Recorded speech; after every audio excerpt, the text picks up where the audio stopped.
No one expected Helen to raise her hand. Not in that room.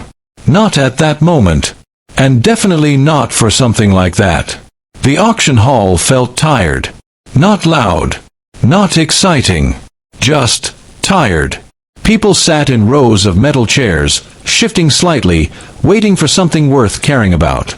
Most of what had been listed so far had already been dismissed. Old storage units. Broken sheds. Pieces of land no one wanted to remember. Then the clerk adjusted his glasses and read the next item. An unregistered underground structure. Condition unknown. Access not verified. Starting bid, $5. A few people chuckled before he even finished. One man leaned back in his chair and said, "That's not property. That's a problem." Another voice followed, "More like a hole in the ground." Light laughter spread across the room. Not cruel enough to stop the process, but enough to make it clear. No one was interested. The clerk looked up, waiting for a bid that did not come. The silence that followed was not the kind that builds curiosity. It was the kind that ends it. And then, slowly, from the back row, a hand lifted. It was not quick. Not dramatic. Just steady. Helen, 82 years old. Her coat was worn at the edges. Her shoes were clean, but tired. Her hands showed time, but they did not shake. She did not look like someone making a bold move. She looked like someone who had already made a decision long before this moment. "5," she said. The clerk blinked. "Ma'am, just to confirm, you're bidding $5 for a structure we cannot guarantee is safe, accessible, or even intact." Helen didn't sit down. "Yes." The reaction was immediate. A man in the front row laughed out loud. At her age, she's buying her own grave. This time, the laughter was louder. More comfortable. More careless. Another man leaned across the aisle and added, "You sure you don't want something above ground? Might be easier to get out of." More laughter. Helen heard every word. But she didn't respond. Not because she didn't feel it, but because she had lived long enough to understand something most people never do. When people think your story is over, they stop seeing you. The clerk cleared his throat, trying to move things forward. Any higher bids? Nothing. No one spoke. No one cared. "Sold," he said, tapping the gavel once. "For $5. And just like that, the room moved on. Another listing. Another forgotten thing. But Helen didn't move. She stepped forward slowly, one careful step at a time, until she reached the front desk. The clerk handed her a thin folder, its edges worn, its pages yellowed from being ignored too many times. "For what it's worth," he said quietly, "no one has claimed that place in over 40 years." Helen took the folder with both hands. "That doesn't mean no one needed it," she replied. She turned and walked out. Behind her, the room had already forgotten her. But for the first time in a long time, Helen felt like she hadn't been overlooked. She had chosen something no one else could see. And somehow, that felt like the beginning of something. Helen didn't start the car right away. She sat there in silence, the thin folder resting in her lap, the small metal key lying in her palm. It felt lighter than it should have. Almost like it wasn't meant to carry anything important. But something about it refused to feel meaningless. Outside, people walked past her car without looking. Doors closed. Engines started. The world moved forward, exactly as it always had. Helen stayed still. For a moment, she just stared at the key. And then, without warning, her mind drifted somewhere it hadn't gone in a long time. There was a time when her life had felt full. Not loud. Not extraordinary. Just full in the quiet ways that matter. Her husband used to sit by the window every evening, reading the same newspaper twice, pretending he hadn't already memorized every word.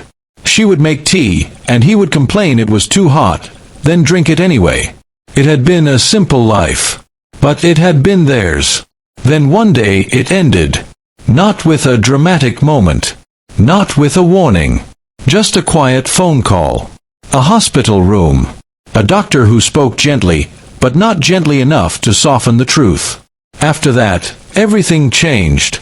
But not all at once. At first, people visited. They brought food. They spoke in careful tones. They told her to stay strong. Then the visits slowed. The calls became shorter. And the house became something else. It stopped feeling like a home and started feeling like a responsibility. The roof needed fixing. The walls needed repainting. The bills didn't stop just because her life had. Her son started coming over more often. Not to sit. Not to talk. To calculate. Mom, the repairs alone are too much. We can sell it. It's the practical choice. Practical. She had heard that word so many times, it had started to lose meaning. And where do I go? She had asked once. He paused. Just for a second. But that second said everything. We'll figure something out. They didn't. Not really. Helen packed her things into a single suitcase. Not because she had so little, but because she had learned to choose what mattered. A few clothes. Old photographs. Her husband's watch. And a folded piece of paper her father had given her many years ago. After that, she became something she had never imagined becoming. Temporary. A guest in other people's homes. First her sister. Then a friend. Then a small room behind a church office where the walls were thin and the nights felt longer than they should. Every place was given kindly. But every stay came with an unspoken understanding. This isn't forever. Helen never argued. She never complained. She simply moved when it was time. And each time she left, she noticed something. The relief on other people's faces. Small. Subtle. But real. That was when she understood something she wished she never had to learn. Sometimes people don't push you away. They just stop making space for you. Helen looked down at the key again. $5. An underground place no one wanted. A decision everyone laughed at. And yet, it was the first thing she had chosen for herself in years. Not because it was safe. Not because it made sense. But because something inside her had grown tired of asking for permission to exist. She closed her hand around the key. Tighter this time. Then she whispered, almost to herself, maybe this time, I won't have to leave. For the first time in a long while, that thought didn't feel impossible. It felt fragile, but real. And sometimes, that's enough to begin again. The road didn't end. It just stopped pretending to go somewhere. Helen noticed it slowly, mile by mile, as the town disappeared behind her. The houses grew farther apart. The fences became uneven. Even the trees looked different here, thinner, quieter, as if they had learned not to expect anyone to stay. She kept driving. Not because she was certain, but because she had nowhere else to turn back to. The address in the folder had been simple. A stretch of land with no real markers. No clear path. No signs to guide her. When she finally slowed the car to a stop, it didn't feel like she had arrived. It felt like she had stepped outside the part of the world people cared about. Helen turned off the engine. Silence followed. Not the comfortable kind. The kind that makes you aware of how alone you really are. For a moment, she didn't move. Her hands rested on the steering wheel, her eyes looking ahead at nothing in particular. Just land. Uneven. Wild. Untouched. This is it, she thought. A quiet, almost bitter smile crossed her face. Maybe they were right. Maybe this really was foolish. Maybe she had just spent her last bit of control on something that didn't even exist. She opened the car door anyway. The cold air met her immediately, brushing against her face, slipping through the edges of her coat. It wasn't harsh, but it wasn't welcoming either. It didn't care. Helen stepped forward slowly, her shoes pressing into the uneven ground. The grass was tall, bending in different directions, as if it couldn't decide which way to grow. There was no path. No sign that anyone had been here recently. No reason to believe anything was hidden beneath this place. She walked a few steps further, then stopped. Something caught her eye. Not clearly. Not immediately. Just a slight difference in the ground ahead. A patch that didn't look like the rest. Helen moved closer, her steps careful now, her eyes focused. The closer she got, the clearer it became. Metal. Rusted. Half buried beneath dirt and weeds. Her breath slowed. So it's real, she thought. She bent down with effort, her knees stiff, her hands pressing into the cold ground as she brushed the dirt away. Each movement was slow, but steady. The shape revealed itself piece by piece. A steel hatch. Old. Heavy. Forgotten. But still there. Helen sat back slightly, catching her breath. No one had come looking for her. No one had called. No one had asked if she made it here safely. For a moment, that truth settled heavily in her chest. And then, it didn't. Because something inside her shifted. When no one is waiting for you, you stop trying to meet expectations. You stop trying to explain your choices. You stop trying to prove you belong somewhere. Helen looked at the hatch again. This place didn't welcome her. But it didn't reject her either. And somehow, that felt honest. She placed her hand on the cold metal surface. It was solid. Real. Not like the temporary spaces she had been moving through for years. Not like the polite smiles that came with quiet limits. This didn't pretend. This didn't promise anything. It simply existed. Helen took a slow breath. Then another. "All right," she whispered softly. "Let's see what you are." She reached for the edge of the hatch and pulled. At first, it didn't move. It resisted. As if the earth itself had decided long ago that whatever lay beneath was meant to stay hidden. Helen tightened her grip and pulled again. Harder this time. The metal shifted slightly. A faint, heavy sound echoed as the seal began to break. She didn't stop. Because for the first time in years, she wasn't asking if she should. She was simply choosing to continue. And sometimes, that's where everything begins. The hatch didn't open easily. It fought her. The metal groaned as if it hadn't been touched in years. Helen pulled with both hands, her arms straining, her breath tightening. For a moment, she almost let go. Almost. Then something inside her pushed back harder than the resistance in front of her. She pulled again. This time, the seal broke. A dull, hollow sound echoed as the hatch lifted just enough to let a breath of air escape from below. It wasn't foul. It wasn't rotten. It was still. Quiet. Like a place that had been waiting without knowing for how long. Helen paused. She listened. No movement. No sound. No warning. Just silence. Slowly, she pushed the hatch open fully and set it aside. A narrow staircase revealed itself, leading down into darkness. Concrete steps. A rusted railing fixed into the wall. Helen stood at the edge. Most people would have stepped back. Most people would have told themselves this wasn't safe. Most people would have turned around and left. Helen adjusted her coat instead.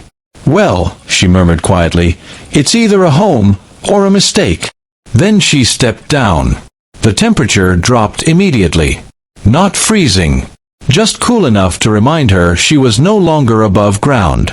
Each step echoed softly under her feet, the sound traveling deeper than it should have. Halfway down, she noticed something. The air moved. Barely. But enough. A faint current brushed against her cheek. Ventilation, she thought. Someone had planned this. At the bottom, her shoes touched solid concrete. She didn't rush forward. She stood still, letting her eyes adjust, letting her senses settle. Shapes slowly formed around her. A narrow hallway stretched ahead. The walls were rough, unfinished, with exposed pipes running along one side. Old wiring hung in places, but not carelessly. That was the first thing that felt wrong. Nothing here looked destroyed.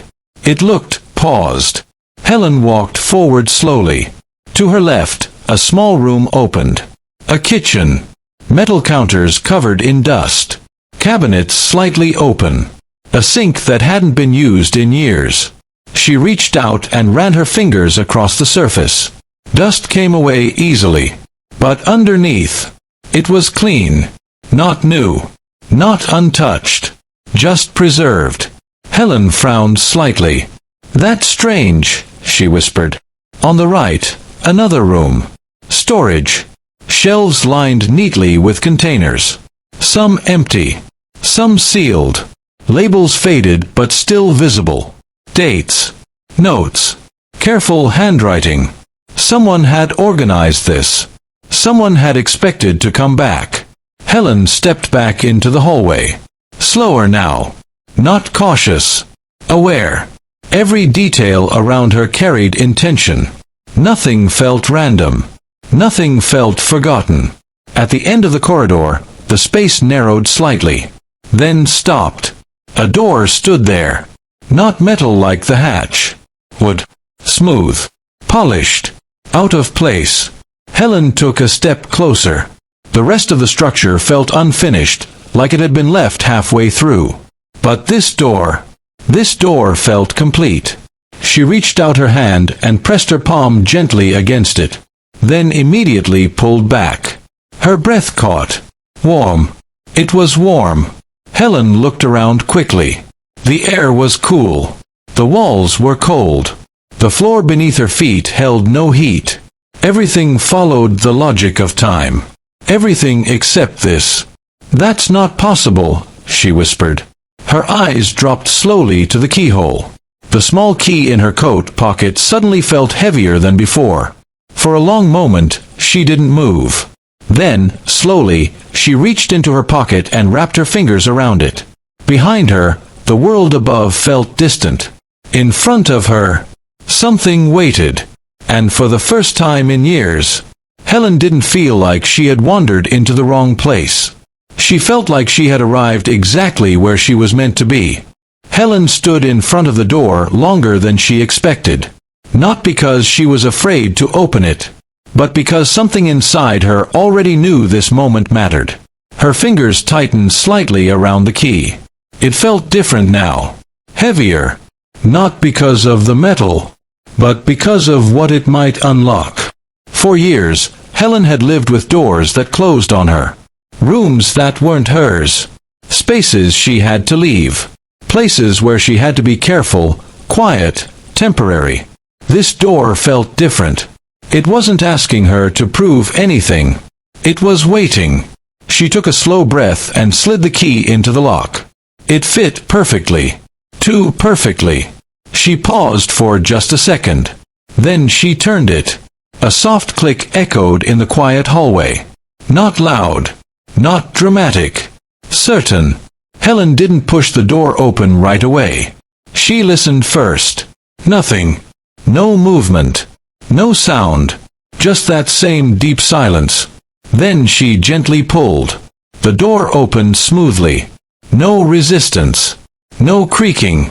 As if it had never been forgotten. As if it had been used. Recently. Light spilled out. Warm light. Not the dull flicker of something broken. Not the cold glow of something abandoned. This light felt alive. Helen stepped back slightly, her hand gripping the edge of the door as it opened wider. And then she saw it. It wasn't a hidden room. It wasn't a shelter. It was a home. A real one. The air changed first. Warmer. Softer. It carried a faint scent of wood and something clean. Something that didn't belong to neglect. Helen stepped inside slowly. The cold concrete beneath her feet shifted into smooth wooden flooring. Her shoes made a softer sound now, almost respectful. She looked around carefully. A living room stretched in front of her. A couch against the wall. Not worn. Not dusty. Just waiting. A rug lay neatly beneath a low table.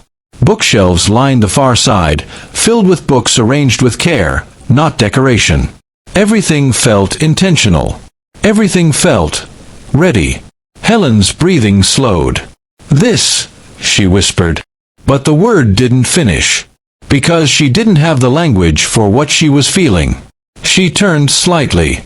A kitchen stood to her right. Clean counters. Properly placed utensils. Cabinets closed with quiet precision. Not staged, but lived in. Beyond that, a hallway. A door slightly open. Inside, a bedroom. The bed made. The sheets smooth. The pillows placed as if someone had prepared it. Not for themselves, but for someone else. Helen's hand moved slowly, brushing against the back of a chair. Solid. Real. She wasn't imagining this. Her eyes moved across the walls. No cracks. No decay. No signs of time breaking anything down. Only one thing was missing. People. That was when she understood. "This wasn't abandoned," she said softly. "It was left." At the center of the room, a wooden table stood quietly. And on it, an envelope. Helen stopped. Something about it felt different. Not random.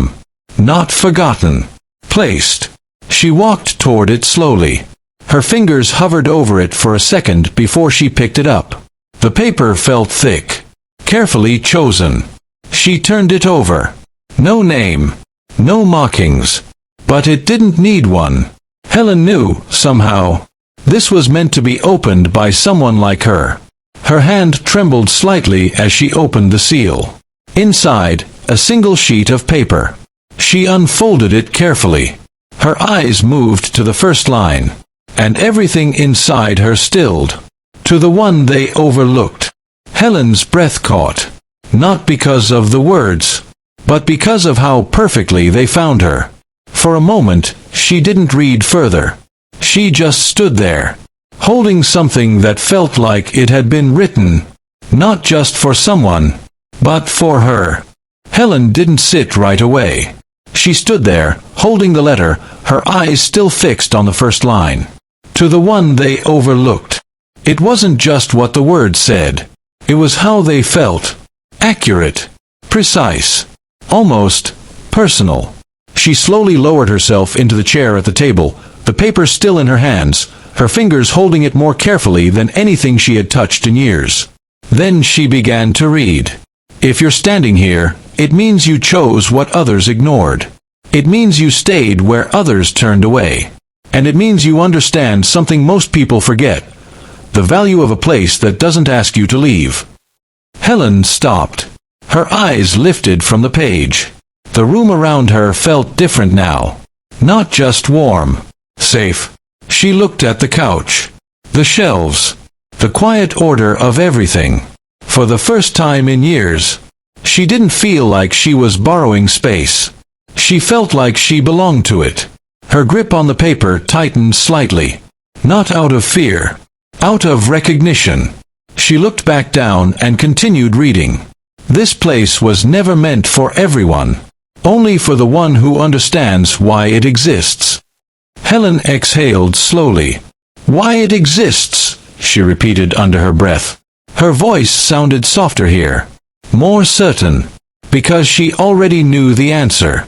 This wasn't about hiding. This wasn't about wealth. This was about dignity. Something the world had slowly taken from her, piece by piece, without ever saying it out loud. She folded the letter gently and placed it on the table. For a moment, she didn't move. And then, something caught her attention. One of the wall panels near the bookshelf didn't sit quite right. It was subtle. Easy to miss. But Helen had spent years noticing small things people overlooked. She stood up and walked toward it slowly. Her fingers traced the edge. There was a faint seam. She pressed it. Nothing. She tried again, a little firmer this time. A soft click answered her. The panel shifted. Helen paused. Then pulled it open. Inside, letters. Dozens of them. Stacked neatly. Tied together with a faded ribbon. Not hidden carelessly. Protected. She reached in and picked one up. The paper felt older, but preserved. The ink slightly faded, but still clear enough to read.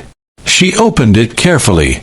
"My love," the letter began, "I built this place so you would always have somewhere the world could not take from you." Helen swallowed slowly. Her eyes moved faster now. "Even when it forgets you. Even when it decides you've had enough." Her throat tightened.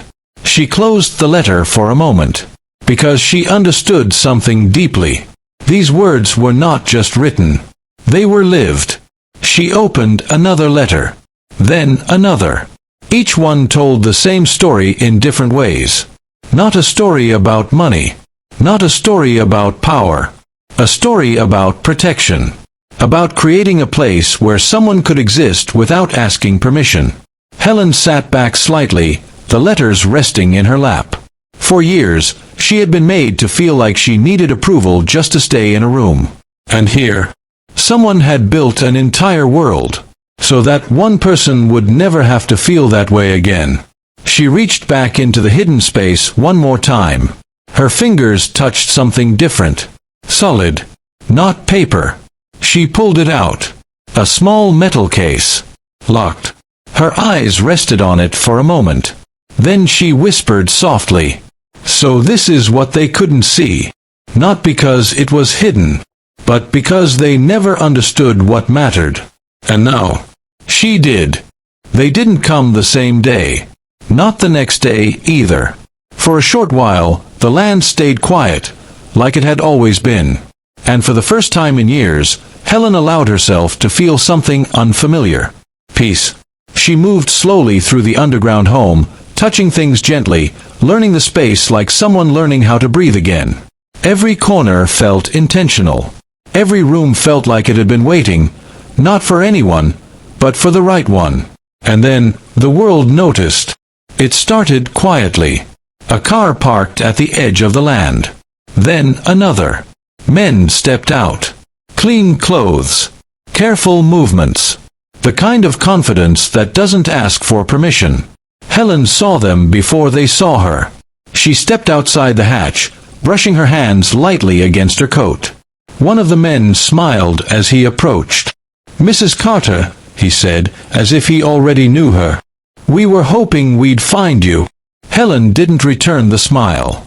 "I don't remember inviting anyone," she replied calmly. The second man gave a small laugh. "You didn't," he said. "But opportunities like this, they tend to attract attention." Helen looked at them both, then briefly at the land around her. "It's not an opportunity," she said. "It's a property. And it belongs to me." The first man nodded, still polite. "Of course. And that's exactly why we're here." He pulled out a folder. "Neat. Official. Prepared. We represent a development group," he continued. "And what you've acquired here, it's more valuable than you realize." Helen didn't reach for the folder. "I know exactly what I've acquired," she said. There was a pause. Not awkward. Measured. The second man stepped forward, a little less polished, a little more direct. "Ma'am," he said, "let's be honest. You bought a hole in the ground for $5. That's not an investment. That's luck. And luck doesn't last." Helen met his eyes. "Neither does patience," she replied quietly. "So say what you came to say." The first man's smile thinned slightly. "We'd like to make you an offer." He opened the folder and turned it toward her. Numbers. Large ones. The kind meant to end conversations before they begin. Helen looked at them. Then looked back up. "No." The word landed simply. Clearly. The second man frowned. "You didn't even read it." "I don't need to," Helen said. The first man tilted his head slightly. "That's a significant amount of money." Helen nodded once. "I've seen significant amounts before," she replied. "And I know what they buy. And what they cost." Silence stretched between them. For the first time, their confidence shifted. Not gone, but unsettled. Because they were used to people hesitating. They were used to doubt. They were used to people needing what they offered. Helen didn't. Behind her, beneath the ground, was something they couldn't measure. Not just space. Not just land. Something quieter. Something stronger. The right to stay. The first man closed the folder slowly. You don't have to manage something like this alone, he said. At your age, it could become difficult.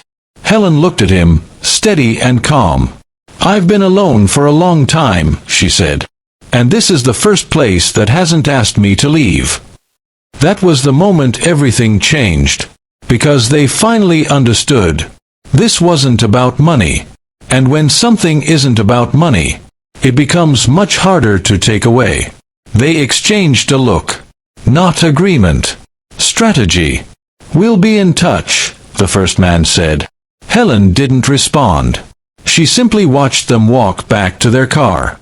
And as the engine started and the dust settled, the land returned to silence again. But this time, it felt different. Not empty. Protected. 3 months later, nothing about the land above had changed. At least, not in a way the world could notice. There were still no signs. No gates. No fresh paint to suggest something valuable existed there. The grass still grew wild, bending with the wind in quiet directions. The road still felt like it led nowhere. And that was exactly how Helen wanted it. Because everything that mattered was not above. It was below. Inside the underground home, life had taken on a different rhythm. Not fast. Not loud. But steady in a way that felt real. The kind of quiet that didn't feel empty anymore. Helen stood in the kitchen, slowly pouring tea into simple cups. Her hands didn't shake. Not because time had reversed, but because something inside her had finally settled. For years, she had lived carefully. Like a guest who didn't want to overstay. Like someone who knew her presence came with limits, even when people tried to hide it behind kindness. Here, that feeling didn't exist. Here, she wasn't temporary. And without planning it, without even deciding it out loud, she had begun to share that feeling with others. They didn't come all at once. Just one at a time. A woman who had nowhere else to go. Another who had grown tired of being treated like she was in the way. Someone who needed rest more than advice. Helen never asked questions. She never asked for explanations. She simply made space. And somehow that was enough. One afternoon, soft voices filled the living room. Not loud conversations. Just gentle presence. Someone reading quietly. Someone folding blankets. Someone sitting still without feeling like they had to justify it. Helen watched from the doorway for a moment. There was no pressure here. No expectations. Just people existing. The way they were meant to. Later that evening, she heard footsteps behind her. Her son. He stood there quietly, looking around the space as if seeing it for the first time again. But this time, his expression was different. Not confused. Not doubtful. Thoughtful. I thought you found something valuable, he said. Helen turned slightly, a soft smile forming on her face. I did. He stepped further inside, his eyes moving across the room. The light. The calm. The quiet strength of something that didn't need to prove itself. But this isn't what I expected, he admitted. Helen nodded gently. It's not supposed to be. She placed a cup of tea in his hand. He hesitated for a moment, then accepted it. They stood in silence. Not uncomfortable. Not distant. Just honest. After a moment, he asked, "Then what is it?" Helen looked around the room again. At the women who no longer felt like they were in the wrong place. At the space that asked nothing from them. At the quiet life growing without permission. Then she met his eyes. It's a place, she said softly, where no one has to prove they still belong. The words stayed in the air. This time, he didn't question them. Because he understood. Outside, the world continued as it always had. Busy. Loud. Uncertain. But beneath it, something rare had taken root. Not built on money. Not controlled by power. But held together by something stronger. Dignity. For the first time in years, Helen wasn't searching for a place to stay. She had found it. And more than that, she had become someone who could give it to others. And this time, she wasn't going anywhere.